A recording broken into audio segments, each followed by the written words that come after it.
Bismillahirrahmanirrahim. Assalamualaikum warahmatullahi wabarakatuh. Waalaikumsalam warahmatullahi wabarakatuh. Alhamdulillahil ma'al khaliqul insi wal jinn. Asyhadu an la ilaha illallah al-malikur rahman. Asyhadu anna Muhammadan abduhu wa rasuluhu nabiyyu akhir. Ibadallah, usikum wa iyaya bittaqwallah wa qad jamaah yang semoga mendapati Allah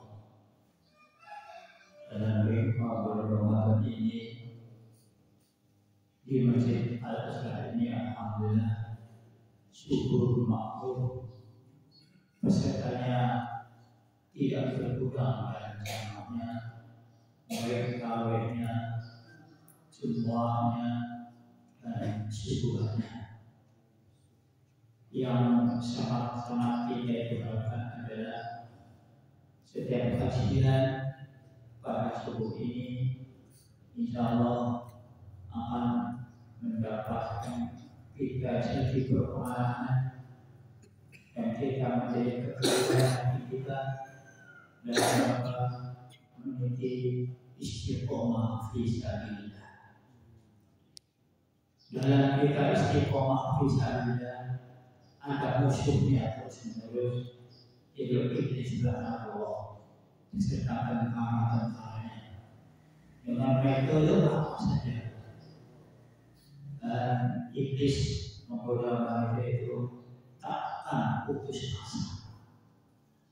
Maka ketika kita berdoa A'udzubillahi minasyaitonir rajim, bismillahirrahmanirrahim, itu diucapkan dari hati, dari bakat, tidak tertipu ragu berupa apapun.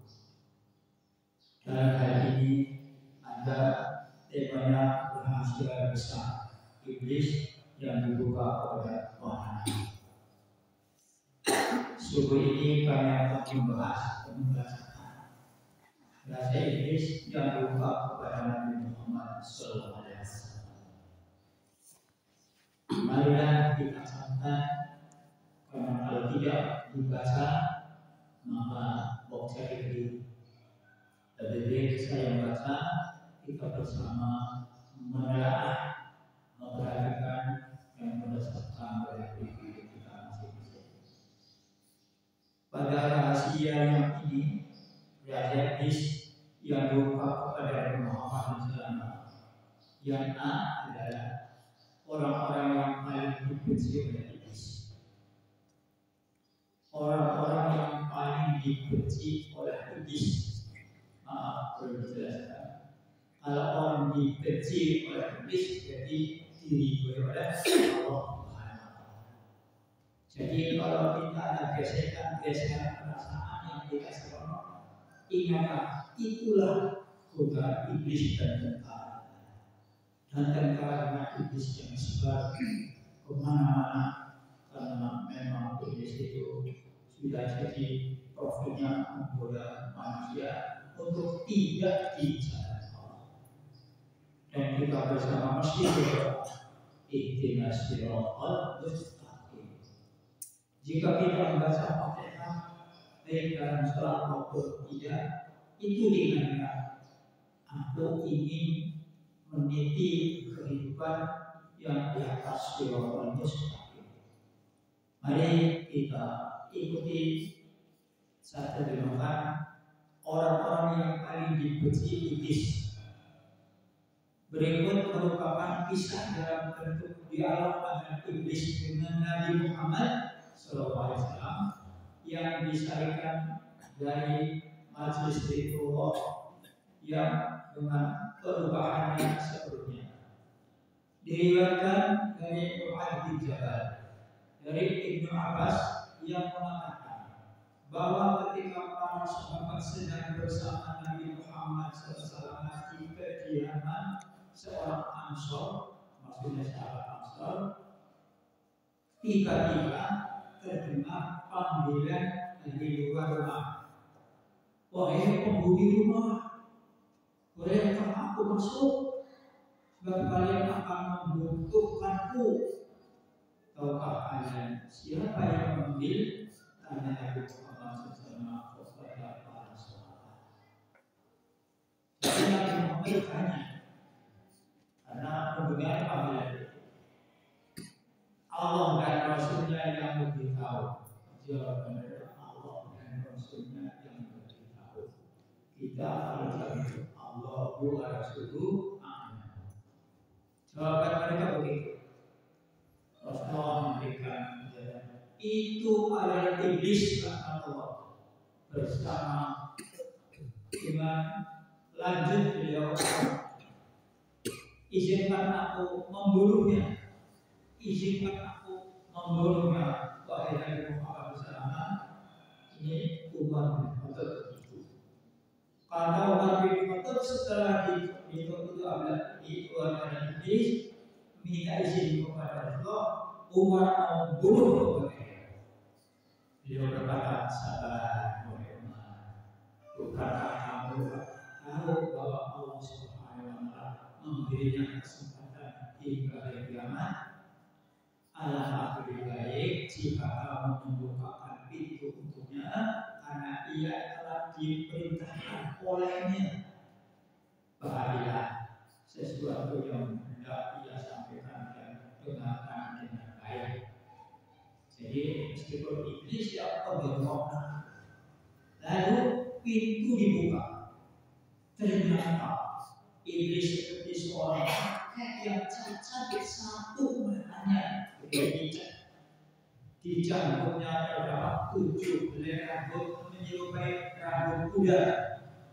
Taringnya mirip taring babi, sedangkan bibirnya seperti bibir sapi.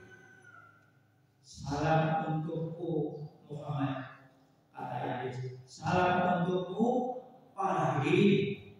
Nabi Muhammad SAW. Salam hanya milik Allah Subhanahu wa Ta'ala. Sebagai makhluk terlaknat, apa keperluanmu? Tanya, apa keperluanmu? Hei Muhammad, aku datang ke sini atas kemampu, namun karena terpaksa. Siapa yang memaksamu?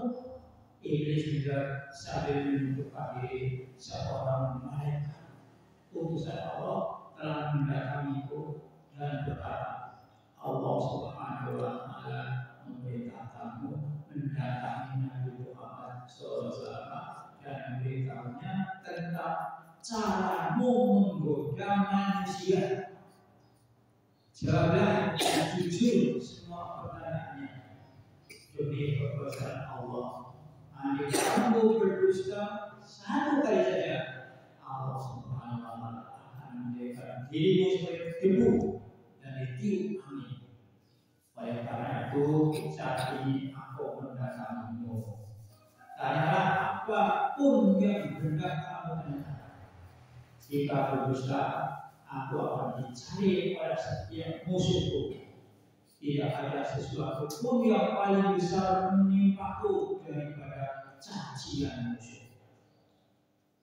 Nabi Muhammad SAW bertanya kepada Iblis. Nabi Muhammad SAW bertanya kepada Iblis, jika kamu memang jujur, siapakah manusia yang paling kamu benci?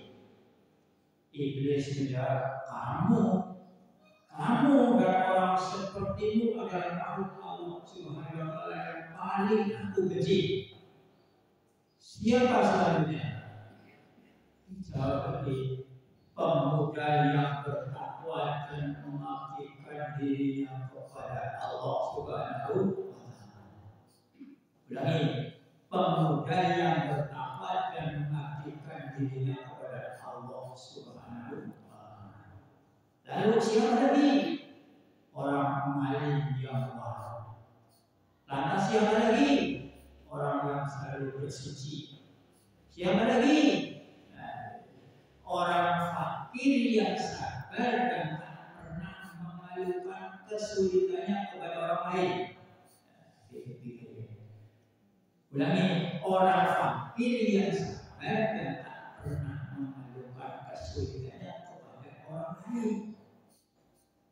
Apa tanda kesabarannya? Terus dia jawab, apa tanda kesabarannya? Wahai Muhammad, jika ia tidak mengeluhkan kesulitannya kepada orang lain selama 3 hari, maka Allah Subhanahu wa Ta'ala akan memberi pahala kepadanya. Kemudian ada apa masalah sama Rasulullah? Tenung di orang Rasulullah ini sudah. Terus kan orang kaya yang bersyukur, mau syukur orang kaya yang bersyukur. Apa tanda kesyukurannya? Ia mengambil kekayaannya dari tempatnya, lalu mengeluarkannya juga dari tempatnya. Menurutmu orang seperti apa Abu Bakar itu? Ia tidak pernah menurutiku pada masa jahiliyah, apalagi setelah Islam. Itu tidak. Bukan berkata bagaimana? Demi Allah, setiap berjumpa dengannya aku pasti kabur. Berarti Utsman bin Affan gimana? Aku malu kepada orang yang malaikat pun malu kepadanya. Ali bin Abi Thalib gimana?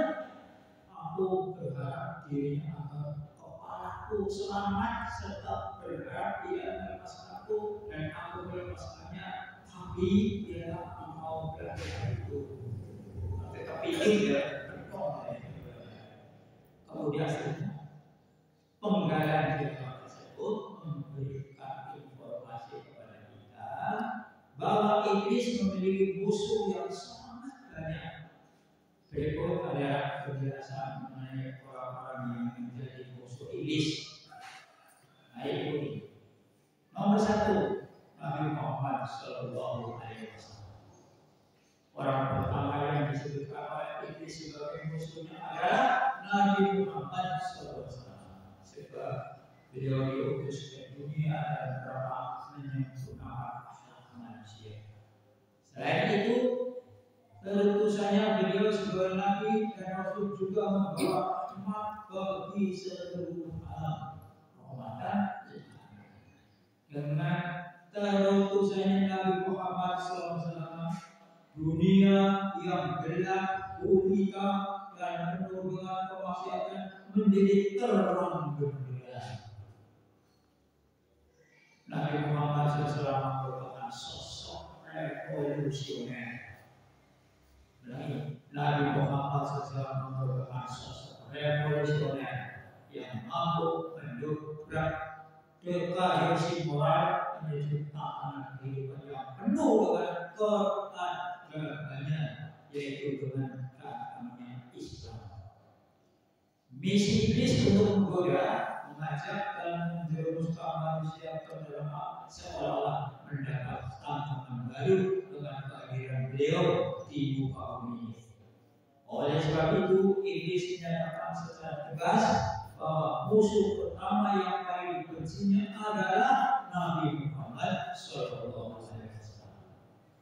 Siapa yang tidak kenal dengan Nabi Muhammad SAW? Revolusioner kelas dunia akhirat. Revolusioner kelas dunia itu tak hanya kawan yang mengakui kemuliaan sifat beliau, bahkan musuh pun geleng-geleng kepala dengan keagungan kepribadian beliau. Oleh sebab itu, iblis menegaskan bahwa beliau sebagai musuh utamanya atau manusia pertama yang paling dibencinya. Dengan kemuliaan dan keagungan sifat-sifatnya, beliau mampu menyulap zaman yang kelam di seluruh penjuru dunia menjadi masyarakat madani. Bahkan pengaruh beliau hingga ini masih dirasakan, walaupun secara fisik beliau telah meninggal dunia. Walaupun walaupun secara fisik beliau telah meninggal dunia. Sebagaimana misi ajaran yang dibawanya Nabi Muhammad SAW teladan umat yang dapat memberikan pencerahan dalam segala lini kehidupan manusia dan makhluk lainnya. Itulah pancaran dari rahmatan lil alamin. Nabi Muhammad SAW merupakan induk dari segala sifat kesempurnaan yang tidak ada bandingannya, sehingga Allah Subhanahu wa taala memuji beliau dalam firman-Nya berikut, wa innaka la'ala khuluqin adzim. Ya sesungguhnya kamu benar-benar berbudi pekerti dan agung. Dalam ayat 63. Itulah pengakuannya iblis. Dengan berbagai sifat yang sempurna itu, jika orang-orang di sekitarnya merasa ketakutan Nabi Muhammad SAW, mereka mencintai beliau dan menetapkannya sebagai teladan dan pemimpin yang menjadi tumpuan segala harapan, sehingga orang yang mulia, keras kepala, akhirnya berubah menjadi lembut di hadapan dan di belakang beliau. Mereka berduyun-duyun menyatakan diri masuk agama Islam. Betapa iblis tidak merasa geram dengan pribadi dan perilaku Nabi Muhammad SAW melihat kenyataan ini. Sekali lagi, sejarah kehidupan manusia saat itu penuh dengan sifat anggung, penuh dengan sifat anggung Nabi Muhammad SAW. Kemudian pun beliau mendapat gelar sebagai orang yang dapat dipercaya, yaitu Al-Amin. Sebelum jadi rasul itu dipercaya orang-orang Al-Amin, orang yang dapat dipercaya. Dari orang-orang Quraisy, itu tidak lepas dari sifat dan sikap beliau yang dilandasi oleh nilai-nilai kejujuran, santun, dan tidak pernah berdusta. Sedangkan iblis senantiasa licik, penuh tipu daya dan menyesatkan. Muara dari tugas dan konfiguran ini tampak berseberangan, layaknya warna hitam dan putih yang tampak kontras. Pantas saja iblis sangat benci terhadap Nabi Muhammad Sallallahu Alaihi Wasallam. Senada dengan itu, Fahru Rahman menegaskan bahwa iblis memang memiliki sifat licik. Iblis tidak menggempur tetapi membujuk para musuh-musuhnya. Ia tidak mempunyai kekuatan untuk melakukan serangan secara terang-terangan. Oleh karena itu, ia memanfaatkan kelemahannya itu dengan kekuasaannya memasang perangkap kelicikan. Ulangi, perangkap kelicikan. Dalam sebuah riwayat Ummul Mukminin Khadijah radhiyallahu anha menggambarkan tentang pribadi Nabi Muhammad SAW. Beliau membawa bebannya sendiri, menyantuni orang miskin, menjamu tamu, dan menolong siapapun yang mendekatkan kebenaran.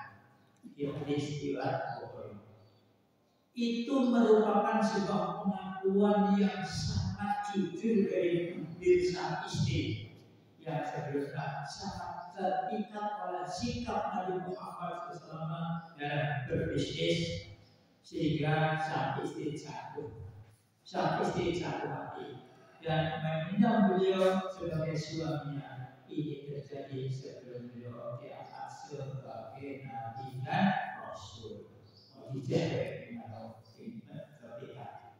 Sifat-sifat Nabi Muhammad SAW yang mengagumkan tersebut mampu meluluhkan hati seorang pebisnis kelas kakak ketika itu. Padahal saat itu tidak sedikit laki-laki yang melamar Khadijah radhiyallahu anha. Namun ia menolaknya, lalu menjatuhkan pilihannya pada Nabi Muhammad Sallallahu Alaihi Wasallam. Marilah kita mulai sejenak masa silam sebelum Islam. Pada masa jahiliyah dahulu, Nabi Muhammad SAW seringkali ditunjuk sebagai penuntas berbagai persoalan pelik yang terjadi di kalangan kaum Quraisy. Suatu ketika orang-orang Quraisy melakukan renovasi bangunan Ka'bah. Mereka membagi tiap sudut Ka'bah kepada masing-masing kabilah yang memiliki pengaruh besar untuk melakukan renovasi itu. Pekerjaan merenovasi Ka'bah hampir selesai dan akhirnya sampai pada bagian Hajar Aswad. Ini bagi orang mata sejarah di sekali. Setelah mendapat wahyu dari Allah Subhanahu Wa Taala, Nabi Muhammad SAW bangkit untuk berdakwah, memikul tugas yang sangat berat di punggungnya. Meskipun demikian, tak sedikit pun beliau mengeluh dalam melaksanakan amanah besar dari Allah Subhanahu Wa Taala itu di dunia.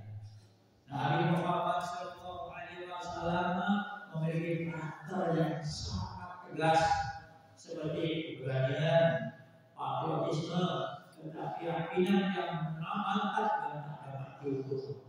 Ketegaran dalam melepas kejadian tidak mampu terbendung oleh sesuatu pun. Beliau terus maju menantang berbagai rintangan dan kegoblokan moral yang terjadi. Sayyidina Ali radhiyallahu anhu pun mengakui ketegaran Nabi Muhammad SAW saat menghadapi situasi yang sangat sulit dan pelik. Ali radhiyallahu anhu berkata, jika kami sedang dalam kondisi ketakutan dan bahaya, kami berlindung kepada Nabi Muhammad SAW. Tak seorang pun yang lebih tepat caranya dengan musuh selain beliau. Itulah sosok pemimpin yang berjiwa pemayon bagi orang-orang yang dipimpinnya. Selain itu, Nabi Muhammad SAW merupakan sosok yang paling adil, mampu menahan diri dan besar tanggung jawabnya. Meskipun begitu, sifat rendah hati beliau sama besarnya, bahkan paling jauh dari sifat rombong, dari sifat sombong dan angkuh. Nabi Muhammad SAW juga memiliki sifat penyelian dan lemah lembut terhadap orang lain, termasuk ketika berhadapan dengan musuh.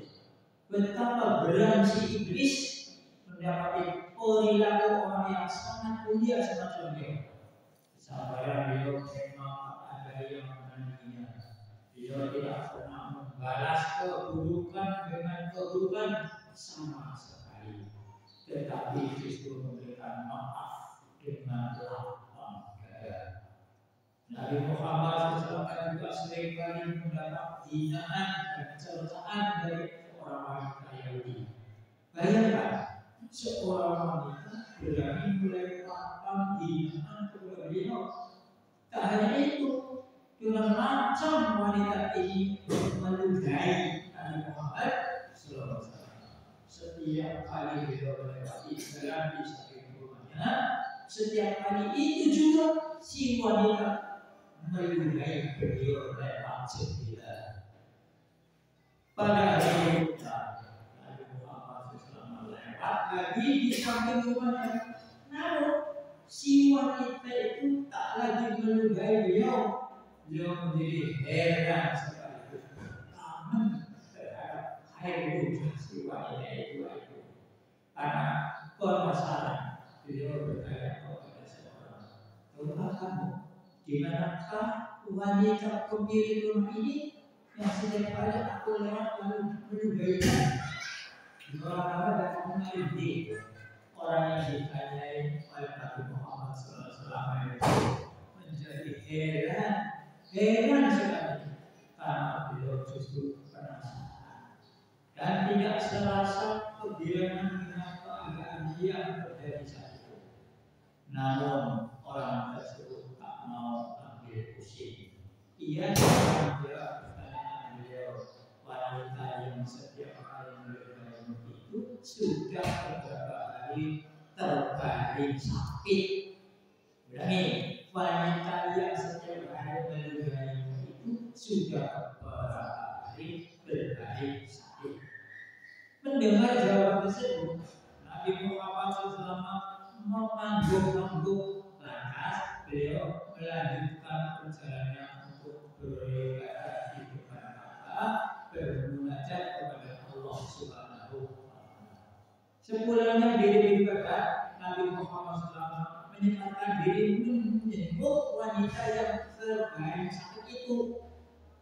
Mengetahui kedatangan Nabi Muhammad SAW yang setiap hari diludahi, justru menjenguknya, si wanita itu menangis. Wanita itu menangis.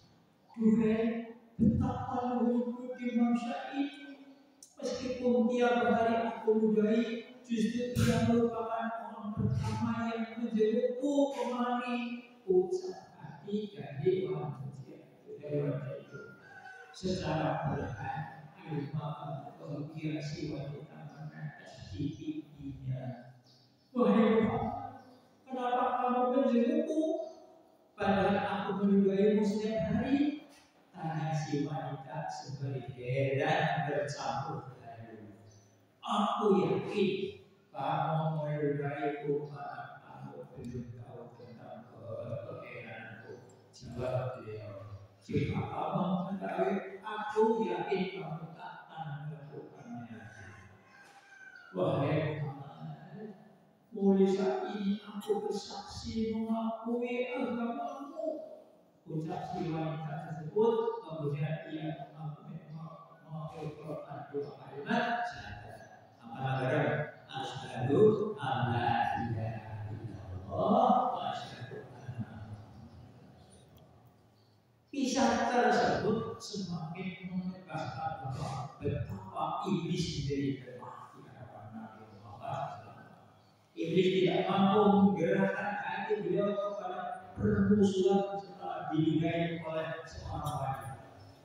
Padahal permusuhan termasuk salah satu senjata bagi iblis dalam rangka melemparkan manusia ke tempat yang hina dan binasa. Bayangkan, seandainya Nabi Muhammad SAW menjelaskan keburukan si wanita dengan keburukan yang sama, yaitu membalasnya dengan meludahi setiap hari, betapa iblis kegirangan dan tertutup aman karena berhasil menegakkan permusuhan di hati manusia.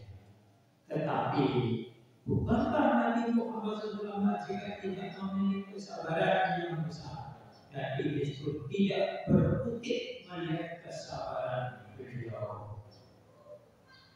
Kemudian nomor 2 dari masalah pemuda yang bertakwa kepada Allah.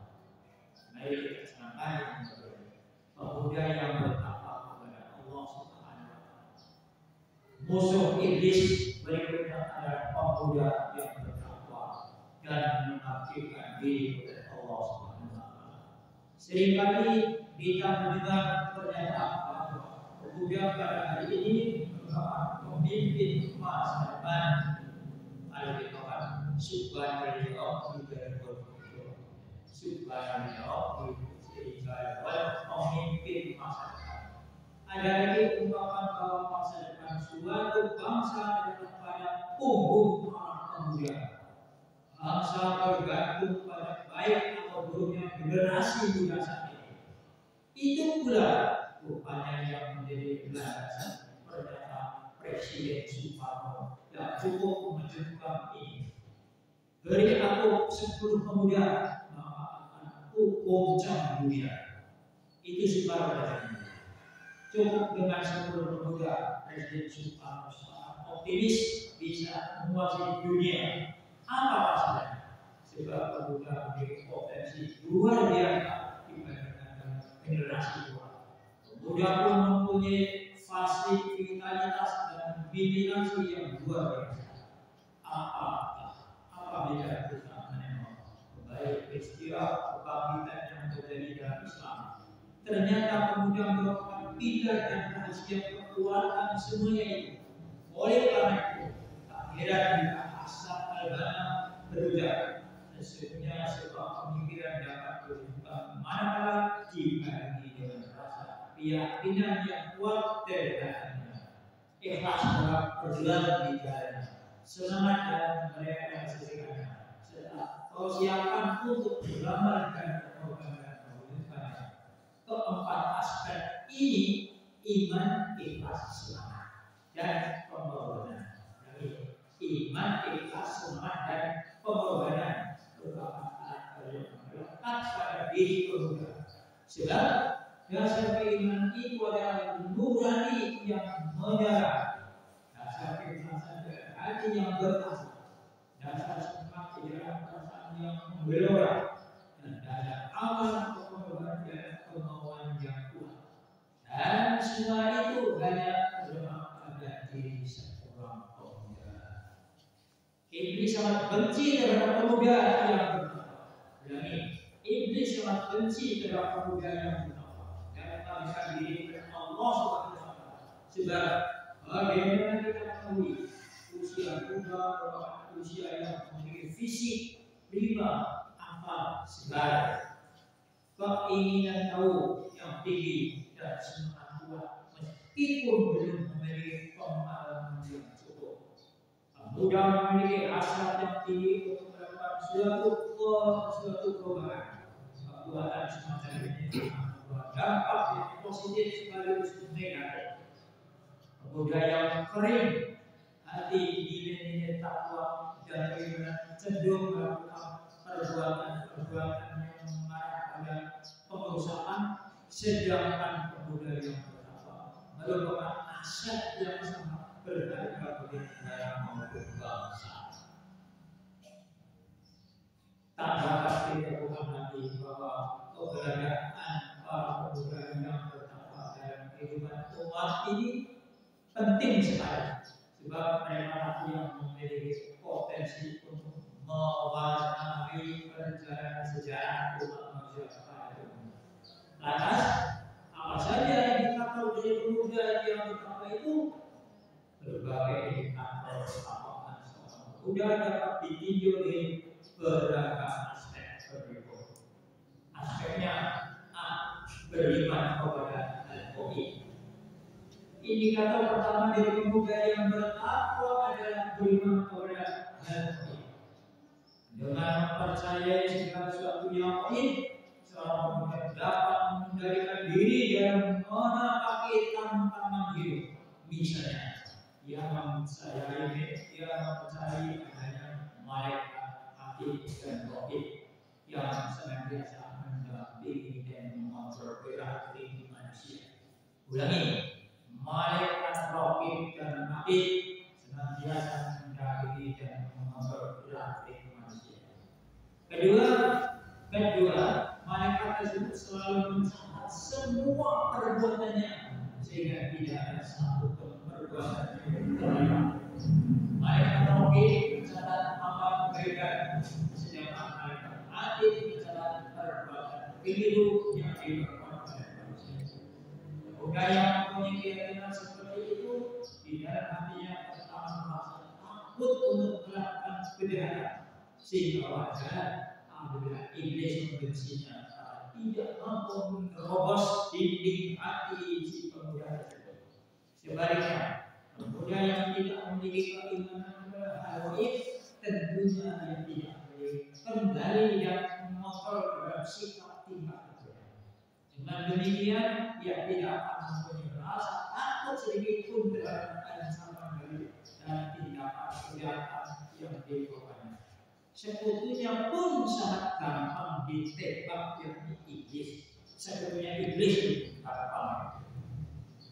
Bahkan pemuda yang tidak bertakwa juga tidak akan meyakini tentang adanya iblis, sehingga ia kerap kali terjerat oleh perangkap iblis dalam kemaksiatan.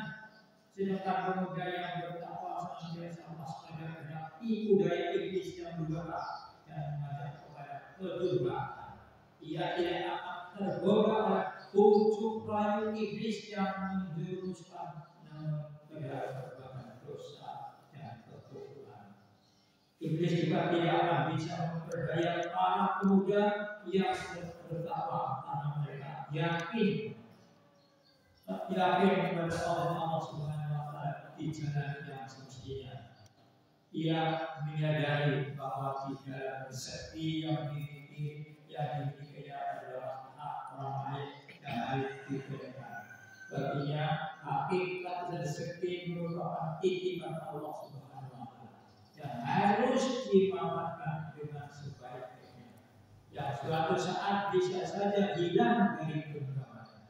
Tidak ada perilaku yang mencerminkan kufur nikmat pada biji pemuda yang pertama. Ia tidak terpengaruh oleh kunjungan iblis untuk berfoya-foya dan menghibur kepada rezeki dunia yang tidak berkah. Dengan ketakwaan yang dimilikinya, ia melaksanakan perintah Allah SWT dengan penuh kesadaran dan hati yang tulus untuk membantu menyantuni dan memberikan kasih sayang dengan harta kepada sesama. Pemuda yang bertakwa menjadi ringan tangan dalam membantu anak yatim, fakir miskin, dan orang-orang yang sangat membutuhkan uluran tangannya. Tidak ada sifat amat dan rakus terhadap harta dan hatinya, sebagaimana yang diinginkan oleh iblis. Dan hal ini tidak ada ruang sedikit pun bagi iblis untuk mempengaruhi hati si pemuda untuk menjadi harta secara berlebihan. Iblis kalah secara mengenaskan menghadapi pemuda tersebut. Kebenciannya pun semakin membesar. Dengan demikian pemuda yang hidupnya hanya dihabiskan untuk berfoya-foya, menghamburkan harta demi kebahagiaan semu, serta melupakan kehidupan akhirat, berarti ia telah bersekutu dengan iblis dan tentaranya.